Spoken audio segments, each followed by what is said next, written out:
नमस्कार, मी श्रुती राहुल बुलेटिनमध्ये आपलं स्वागत करते आहे। महत्त्वाच्या घडामोडींचा आढावा घेणार आहोत। न्यूज टॉप 9 मध्ये सुरुवात करणार आहोत। मनोज जरांगे यांच्या मागण्या मान्य करण्यात आल्या। कोणत्या मागण्या मान्य झाल्या, त्यानंतर काय प्रतिक्रिया उमटल्या, जाणून घेऊया। सुरुवातीला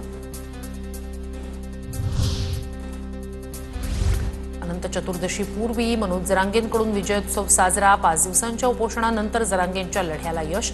हैदराबाद गॅझेटच्या अंमलबजावणीचा GR मिळाल्यानंतर जरांगेंनी उपोषण सोडलं। उपोषण सोडल्यानंतर जरांगे पाटील मध्यरात्री छत्रपती संभाजीनगरात दाखल। जरांगे पाटील यांच्यावर गॅलेक्सी रुग्णालयात उपचार सुरू। डॉक्टरांचा जरांगेंना आराम करण्याचा सल्ला। मराठा आरक्षणाबाबत हैदराबाद गॅझेटियरवर पहिला GR प्रसिद्ध। मराठ्यांना कुणबी प्रमाणपत्र मिळण्याचा मार्ग मोकळा। हैदराबाद गॅझेटियरचं श्रेय मुख्यमंत्री फडणवीसांना जाणार। मराठा समाजाच्या हिताचा तोडगा निघाला। सरसकट आरक्षण न मिळण्याची भूमिका जरांगेंनी स्वीकारली।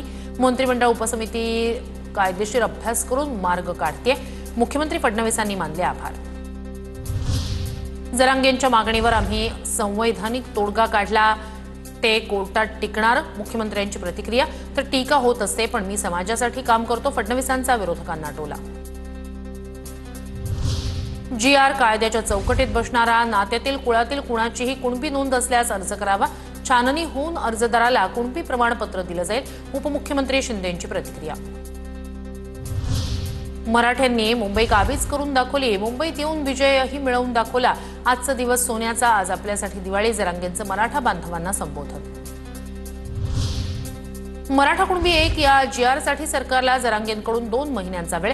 प्रक्रिया किचकट असल्यानं उपसमितीनं मागितला 1 महिन्याचा वेळ। मनोज जरांगेंच्या आंदोलनासंदर्भात आज कोर्टात सुनावणी। दुपारी मुंबई उच्च न्यायालयात पार पडणार सुनावणी।